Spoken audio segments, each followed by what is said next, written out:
Hello students, concept classes Sarangarh में आपका स्वागत है। आज हम जो है आपके लिए लेके आए हैं कक्षा 12वीं से फिजिक्स और फिजिक्स में लाए हैं प्रत्यावर्ती धारा। प्रत्यावर्ती धारा हम आज जो है आपको बताएंगे कि प्रत्यावर्ती धारा क्या होता है। प्रत्यावर्ती धारा में जो है हम करंट की जो प्रत्यावर्ती करंट जो होता है उसका हम जो है वैल्यू किस प्रकार से फाइंड करते हैं। हमारे घरों में जो धाराएं आती है वह जो है धारा उसका मान हम जो है कैसे निकालते हैं। तो आइए जो है प्रत्यावर्ती धारा प्रारंभ करने के पहले सबसे पहले देखते हैं कि धाराएं या करेंट्स कितने प्रकार के होते हैं। आइए प्रत्यावर्ती धारा जानने के पहले देखते हैं कि विद्युत धारा क्या है। जैसा कि जो है आपने पिछले अध्याय में देखा था, विद्युत धारा क्या है कि किसी चालक में आवेश प्रवाह की जो दर होता है उसको हम जो है विद्युत धारा कहते हैं। अर्थात यदि हम कोई चालक है, इसके चालक के सिरों पर हम जो है अगर कोई बैटरी से विभवांतर लगा दें तो विभवांतर लगाने पर इस चालक के सिरों पर आवेश का जो है प्रवाह होता है। तो यदि हम जो है इसके किसी अनुप्रस्थ परिच्छेद में कितने आवेश जो है प्रति सेकंड जो है बह रहा है, यदि हम इसका जो है कैलकुलेशन करें तो यही हमारा हो जाता है विद्युत धारा। आवेश प्रवाह की दर को हम जो है विद्युत धारा कहते हैं। अब चलिए जो है विद्युत धारा तो हमको पता चल गया। इसके बाद आते हैं विद्युत धारा कितने प्रकार का होता है। तो जैसा कि जो है आप लोग जानते हैं, हम जो है विद्युत धारा दो प्रकार से प्राप्त करते हैं। पहला होता है हम बैटरी से प्राप्त करते हैं, जो आप जो है अपने घरों के दीवार घड़ियों में हैंड जो है हाथ में पहनने वाली घड़ी है इत्यादि में जो आप लोग यूज करते हैं, साथ ही मोटरसाइकिल, कार इत्यादि में जो बैटरी यूज करते हैं वह हमारा होता है एक प्रकार की धारा। और दूसरी प्रकार की धारा जो हमारी जो है घरों में जो है सप्लाई के द्वारा आता है, तारों के द्वारा आता है। यह दो जो है विभिन्न प्रकार की धाराएं होती है। चलिए देखते हैं उन धाराओं को क्या कहते हैं। तो सबसे पहले हमारा होता है दिष्ट धारा। दिष्ट धारा जो है वह धारा होता है जिसकी दिशा समय के साथ अपरिवर्तित रहता है, चाहे उसका परिमाण परिवर्तित हो या ना हो। जैसे हम जो है बैटरी से हम जो धारा प्राप्त करते हैं तो धारा जो है लगातार हमको जो है मिलता जाता है और उसकी दिशा नहीं बदलती है, तथा जो है समय के साथ उसका परिमाण जो है कम होता जाता है। तो यह हमारा जो है दिष्ट धारा, अर्थात दिष्ट धारा जो है बैटरी से प्राप्त धारा को हम जो है दिष्ट धारा कहते हैं। इसी प्रकार जो है दूसरा हो जाता है प्रत्यावर्ती धारा। प्रत्यावर्ती धारा वह धारा होता है जो समय के साथ निरंतर परिवर्तित होता रहता है। अर्थात प्रत्यावर्ती धारा वह धारा है जिसकी दिशा समय के साथ लगातार परिवर्तित होती है तथा परिमाण भी जो है इसके साथ परिवर्तित होता है। तो इस धारा को हम जो है प्रत्यावर्ती धारा कहते हैं। सरल शब्दों में अगर बोला जाए तो प्रत्यावर्ती धारा वह धारा है जिसकी दिशा एवं परिमाण दोनों समय के साथ परिवर्तित होता है, अर्थात समय का आवर्ती फलन है। आइए देखते हैं दिष्ट धारा एवं प्रत्यावर्ती धारा को हम जो है परिभाषित किस प्रकार करते हैं। तो दिष्ट धारा जो है वह विद्युत धारा जिसकी दिशा समय के साथ अपरिवर्तित होता है, चाहे परिमाण परिवर्तित हो या ना हो। जैसे बैटरी से प्राप्त विद्युत धारा को हम जो है दिष्ट धारा कहते हैं। उसी प्रकार जो है प्रत्यावर्ती धारा वह विद्युत धारा है जिसकी दिशा एवं परिमाण दोनों समय के साथ सतत रूप से परिवर्तित होता है, लगातार परिवर्तित होता जाता है, प्रत्यावर्ती धारा कहलाता है। अर्थात प्रत्यावर्ती धारा समय का सतत फलन होता है, जैसे जनरेटर या डायनामो से प्राप्त विद्युत धारा। इस प्रकार की विद्युत धारा को हम जो है प्रत्यावर्ती धारा कहते हैं। प्रत्यावर्ती धारा को हम जो है I से डिनोट करते हैं। तो प्रत्यावर्ती धारा I बराबर हो जाता है प्रत्यावर्ती धारा I is equal to I0 sine omega t. ये हमारा जो है प्रत्यावर्ती धारा का जो है समीकरण है। I बराबर I0 साइन ओमेगा टी। यहाँ पर जो है जहाँ क्या होता है, जहाँ I0 धारा का शिखर मान है, शिखर मान कहलाता है। और ओमेगा जो है ओमेगा कोणीय आवृत्ति है। तथा जो है इस I को जिसके द्वारा हम जो है प्रत्यावर्ती धारा को जो है डिनोट करते हैं, दर्शाते हैं, यह धारा का तात्क्षणिक मान कहलाता है। तो आइए जो है आगे चलते हैं। चलिए देखते हैं प्रत्यावर्ती विद्युत वाहक बल क्या है। प्रत्यावर्ती विद्युत वाहक बल वह विद्युत वाहक बल होता है जो जिसकी परिमाण एवं दिशा समय के साथ आवर्ती रूप से निरंतर जो है बदलता रहता है। बिल्कुल प्रत्यावर्ती धारा की तरह जो है प्रत्यावर्ती विद्युत वाहक बल का भी हमारा जो है परिभाषित रहता है। साथ में जो क्या होता है कि प्रत्यावर्ती विद्युत वाहक बल को हम जो है ई से दर्शाते हैं, तो ई बराबर E0 sin ओमेगा टी हो जाता है। यहाँ पर भी हमारा क्या है, ई जो होता है प्रत्यावर्ती विद्युत वाहक बल का तात्क्षणिक मान कहलाता है, और E0 हमारा है विद्युत वाहक बल का शिखर मान, साथ में टी जो है यहाँ पर समय है, और ओमेगा को हम जो है कोणीय आवृत्ति कहते हैं। इस प्रकार हम देख सकते हैं कि यह जो है चूंकि साइन थीटा जो है वह सतत फलन होता है, या देयरफॉर क्या हो जाएगा हमारा साइन ओमेगा टी समय का जो है सतत फलन है। यदि हम इस यहाँ पर देखें इस समीकरण में, तो हम देखते हैं चूंकि हमारा क्या होता है, धारा बराबर होता है विद्युत वाहक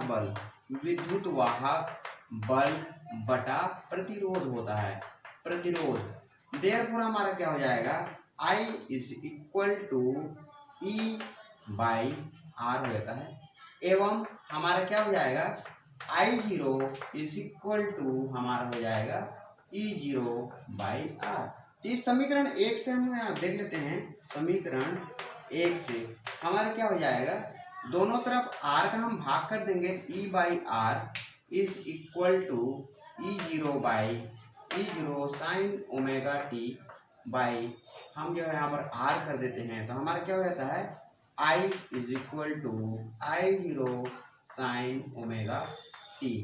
अर्थात हमको जो है प्रत्यावर्ती धारा का जो है समीकरण हमको प्राप्त हो जाता है। इस प्रकार हमको देखते हैं कि समय जो संबंध होता है I0 इज इक्वल टू हमारा होता है E0 बाई आर, अर्थात धारा का शिखर मान बराबर विद्युत वाहक बल का शिखर मान बटा प्रतिरोध करने पर हमको धारा का जो है शिखर मान प्राप्त होता है। धारा का शिखर मान इज इक्वल टू विद्युत वाहक बल का शिखर मान बटा तार का जो है ओमी प्रतिरोध, इस प्रकार हमको प्राप्त हो जाता है। साथ में क्या होता है कि हमारा जो है एक ये वृत्ति फलन होता है साइन ओमेगा टी, हमारा जो वृत्ति फलन है तो क्या होता है, इसका आवर्तकाल क्या होता है,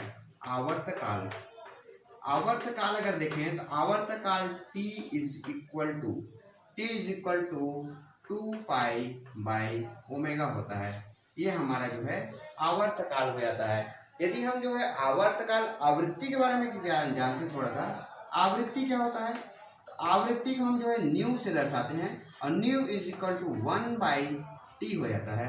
1 बाई अगर हमारा जो टी है, तो therefore t is equal to क्या हो जाएगा 1 बाई न्यू। तो इस समीकरण से हमारा क्या मिल जाएगा, यहाँ पर हो जाएगा 1 by nu is equal to 2 pi by omega, या इसी को हम जो किस प्रकार से लिख सकते हैं, या ओमेगा ये 1 बाई न्यू है, 1 ओमेगा इज इक्वल टू, अगर हम क्रिया गुणा कर दें, क्रॉस मल्टीप्लिकेशन कर दें, तो ओमेगा इज इक्वल टू हो जाता है 2 पाई न्यू।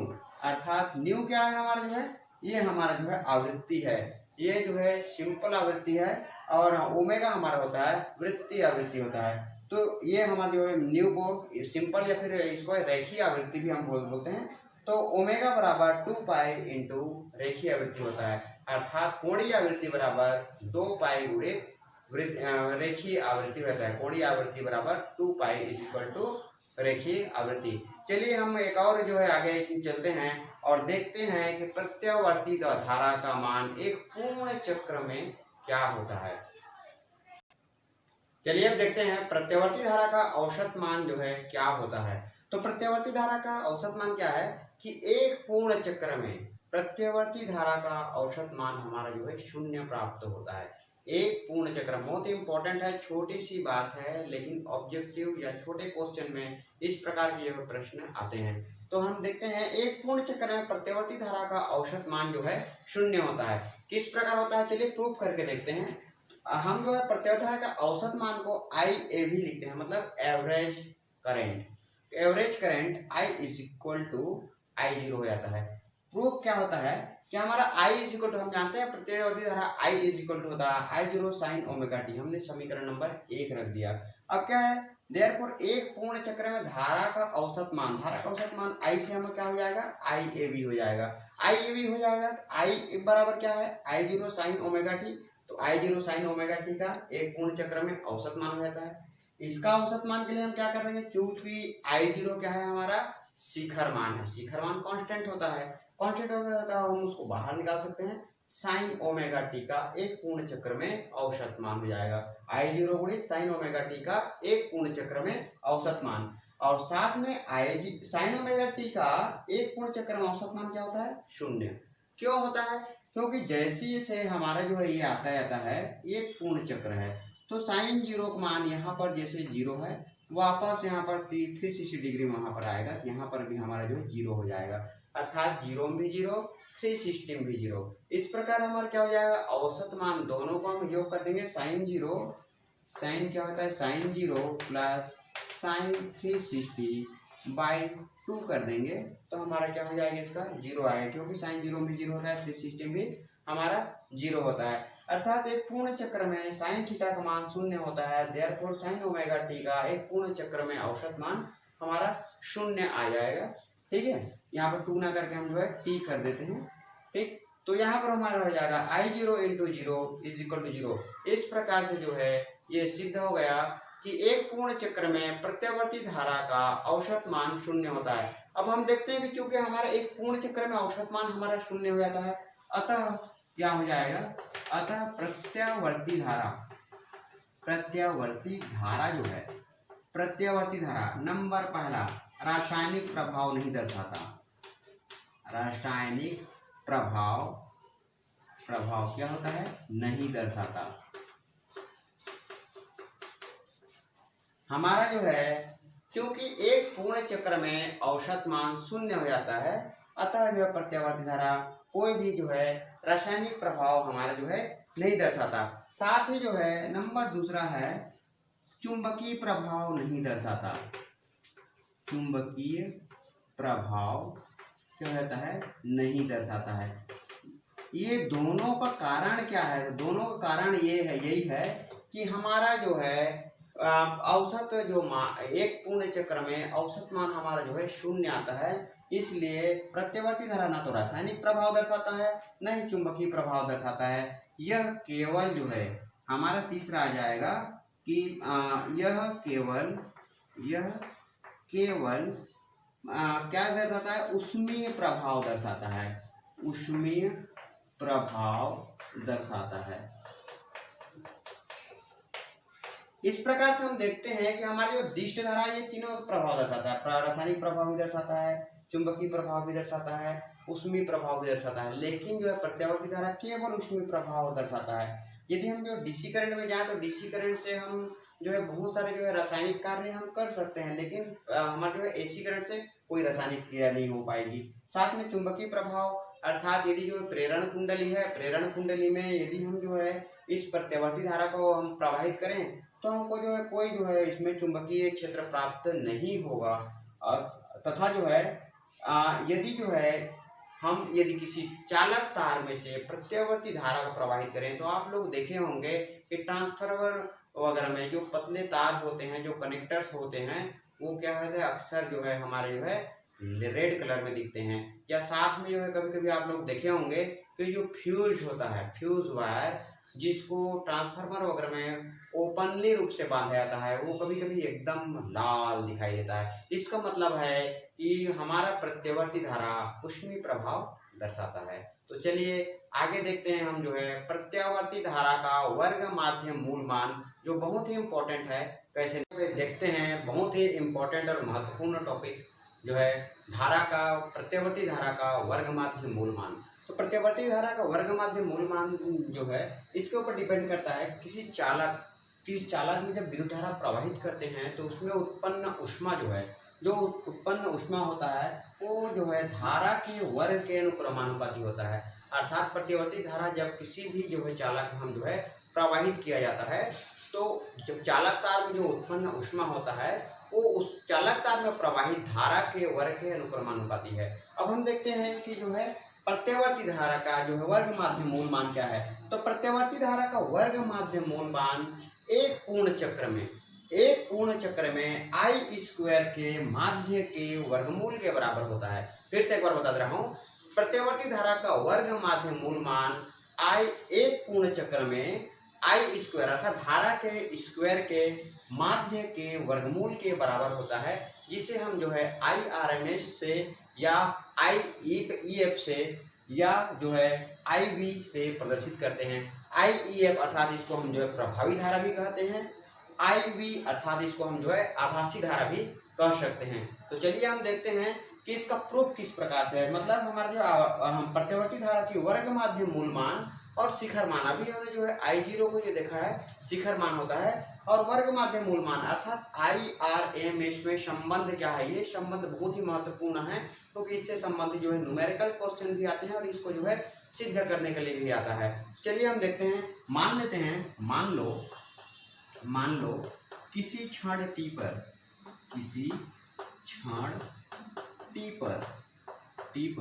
प्रत्यावर्ती धारा का समीकरण, प्रत्यावर्ती धारा का समीकरण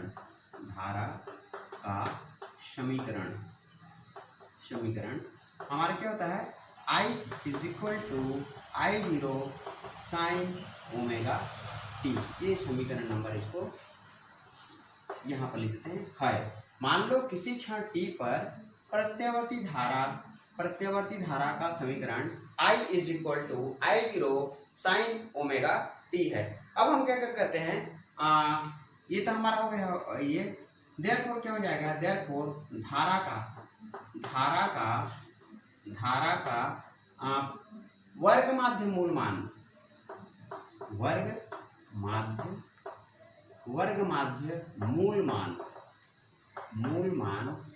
IRMS हो तो हमारे क्या कहते हैं IRMS, ठीक है।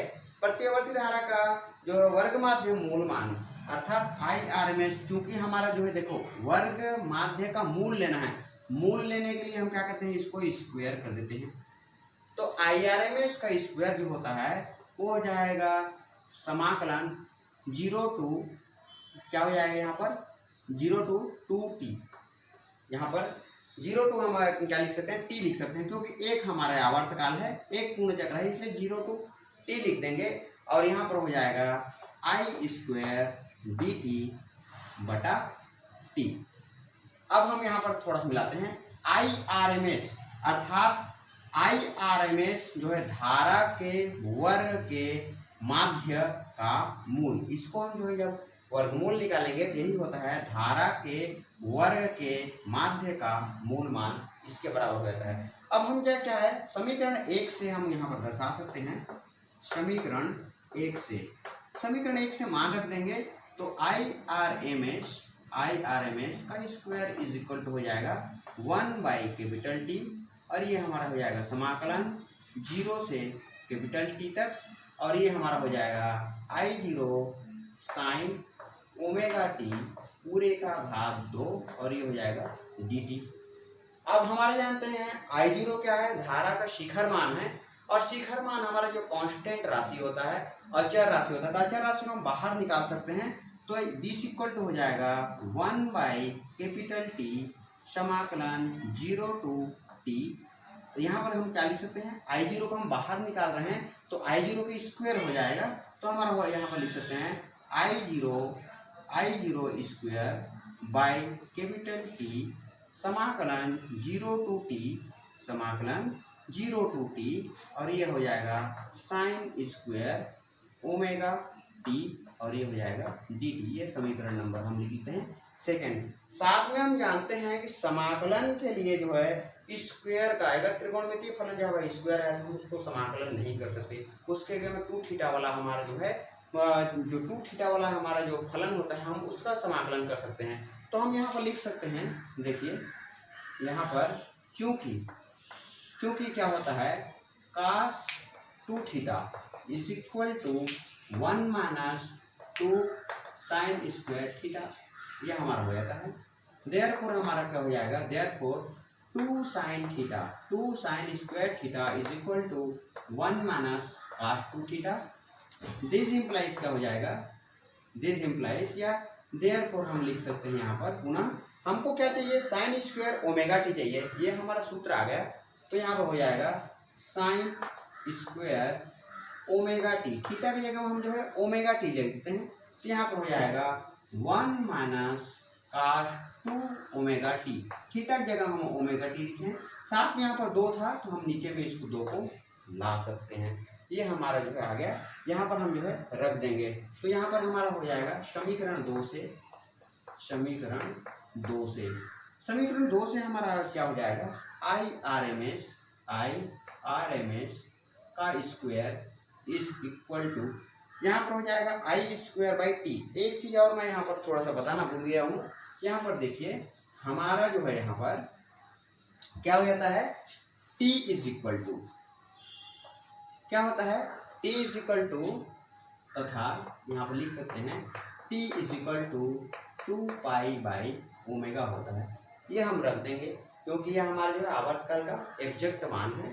तो यहाँ पर हमारा हो जाएगा आई आर एम एस का square is equal to I0 का स्क्वायर बाई, यहाँ पर हो जाएगा हमारा जो है 2 पाई बाई ओमेगा, और यहाँ पर हो जाएगा समाकलन 0 टू 2 पाई बाई ओमेगा। यहाँ पर भी हमारा टी था, और यहाँ पर जो है साइन स्क्वायर ओमेगा टी की जगह हमारा आ जाएगा 1 minus cos 2 omega T, cos 2 omega T बटा 2, और ये हो जाएगा हमारा dt। ये हमारा हो जाता है 1/2 को बाहर ले आएंगे, 2 पाई बाई ओमेगा है तो ओमेगा ऊपर चला जाएगा। तो यहाँ पर हो जाएगा omega into I0 square by 4 पाई, ये 2 को हमने जो है बाहर निकाल लिया। अब ये आया हमारा जो है समाकलन 0 टू 2 पाई बाई ओमेगा, और ये आया 1 माइनस cos 2 ओमेगा टी, और ये हो गया dt। अब इसका हम जो समाकलन करते हैं तो समाकलन हम जानते हैं, यहाँ पर देख लीजिए समाकलन जो होता है cos 2 थीटा का d थीटा के साथ समाकलन करते हैं तो क्या होता है, यहाँ पर हो जाता है साइन 2 थीटा बाई 2 होता है, अर्थात थीटा के सापेक्ष करेंगे तो थीटा का जो गुणांक होता है वो नीचे में भाग के रूप में आ जाता है। तो यहाँ पर हम जो है इसको समाकलन करेंगे, साथ में जो है एक का समाकलन टी के सापेक्ष करेंगे तो कांस्टेंट है इसलिए एक का जो है टी हो जाएगा। तो यहाँ पर हो जाएगा this equal to omega I0 square by 4 pi, और इसका हमारे लिखेंगे तो ये हो जाएगा small t minus sine 2 omega t by, ये हमारा हो जाएगा 2 ओमेगा, और ये हो जाएगा इसका 0 से 2 पाई बाई ओमेगा। यहाँ तक हमारा जो है आ जाएगा। अब जो है थोड़ा सा मैं ऊपर की जो मिटा रहा हूँ, ऊपर का मान मिटा दे रहा हूँ, ये जो है अब हमारा क्या हो जाएगा, यहाँ से अगर हम लेंगे तो आई आर एम एस का स्क्वायर इज इक्वल टू हमारा हो जाता है ओमेगा इंटू I0 का स्क्वायर बाई 4 पाई, और यहाँ से हमारा आया मान, यहाँ पर रखेंगे हम तो मान रखेंगे तो यहाँ पर आ जाएगा टी की जगह हम सीधा रख देंगे 2 पाई बाई ओमेगा, माइनस ये ऊपर में साइन के रखेंगे, साइन की जगह 2 ओमेगा की जगह में हम कुछ नहीं रखेंगे क्योंकि ये ऑलरेडी कांस्टेंट है, हमको केवल टी के सापेक्ष टी की जगह मान रखना है क्योंकि हमने टी के सापेक्ष जो है हम जो है समाकलन किए हैं। तो यहाँ पर आएगा 2 omega into 2 pi by omega, और ये पूरे का बटा हमारा आ जाएगा 2 ओमेगा, फिर जो है माइनस, ये तो हमारा एक बार ऊपर का जो है अपर लिमिट पहले लिखते हैं, उसका फिर माइनस लोअर लिमिट करते हैं, तो ये माइनस आ जाएगा 0, यहाँ पर 0 रखेंगे, और ये हो जाएगा प्लस 0, क्योंकि यहाँ पर साइन की जगह में ये 0 रखेंगे तो साइन 0 आ जाएगा, sine 0 by 2 omega equal to 0 होता है। तो ये हमारा मान आ गया। आगे हम देख लेते हैं this equal to omega I0 square by 4 pi, और ये हमारा हो जाएगा 2 पाई बाई ओमेगा। यहाँ से क्या है, ओमेगा से ओमेगा कट गया तो माइनस हो जाएगा साइन 4π/2 ओमेगा और ये -0 + 0।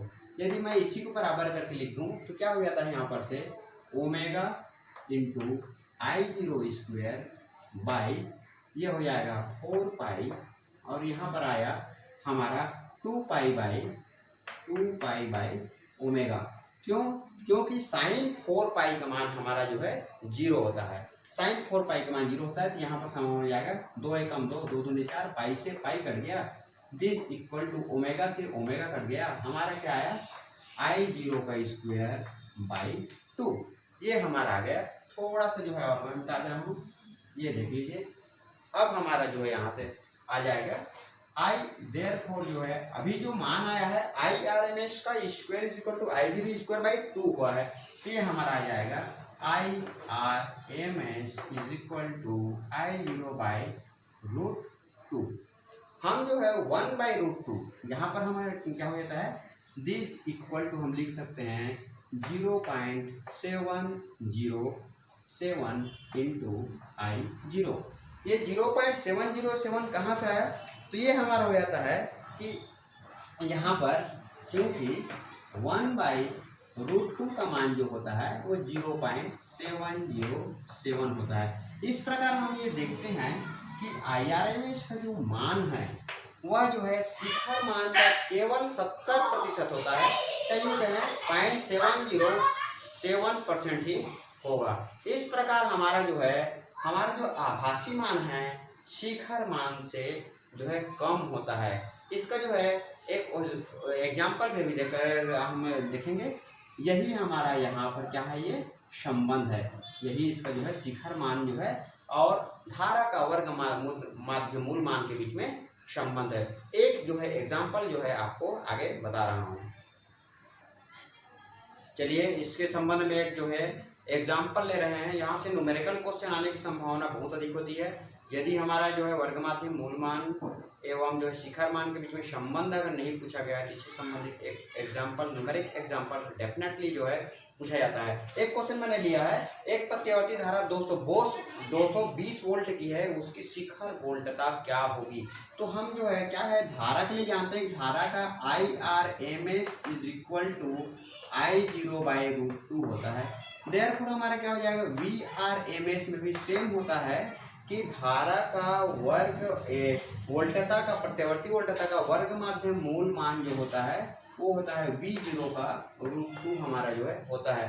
तो यहाँ पर हम हल यहाँ दिया है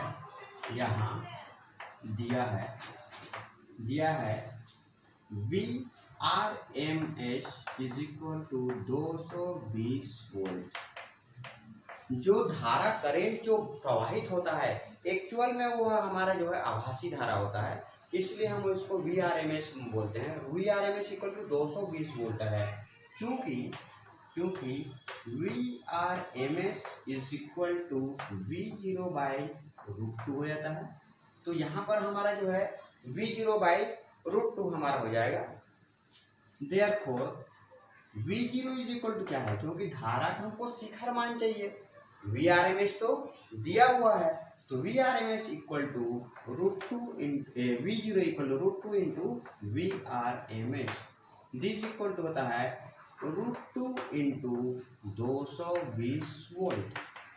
अब हमारा जो है यहाँ पर आता है √2 का वैल्यू क्या होगा, क्या √2 का वैल्यू क्या है? तो आप लोग जानते हैं √2 होता है 1.41 × 220 वोल्ट हो जाएगा यहाँ पर, क्योंकि यहाँ पर लिख सकते हैं क्योंकि √2 = 1.41 हमारा होता है √2 तो यहाँ पर हम जो है जब इंटू कर देंगे यहाँ पर, तो यहाँ पर देखिए ये हो जाएगा, ये इंटू कर देते हैं 220 से इंटू कर देते हैं 1.41 को, तो ये हो जाएगा 000 और ये हमारा हो जाएगा 2 1 जा 2 2 4 जा 8 और 2 1 जा 2 हो जाएगा और यहाँ पर हो जाएगा 282। अगर इंटू कर दे दिया हो गया 0 2 10 0 1 11 और ये हो जाएगा 3, ये हो जाएगा 310.20 वोल्ट।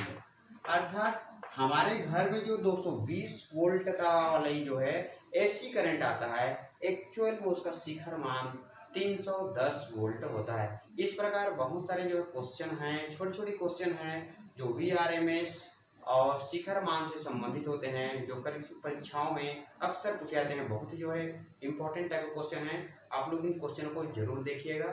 तो आज के वीडियो में बस इतना ही। आशा है हमारी वीडियो आप लोग को जो है डेफिनेटली जो है पसंद आया होगा। यदि हमारा वीडियो आपको पसंद आया है तो हमारे चैनल को सब्सक्राइब जरूर कीजिए, साथ में जो है बेल आइकन दबा दीजिए ताकि आपको नोटिफिकेशन, हमारे आने वाली वीडियो को नोटिफिकेशन प्राप्त होता रहे। साथ ही वीडियो को लाइक एवं शेयर जरूर कीजिएगा।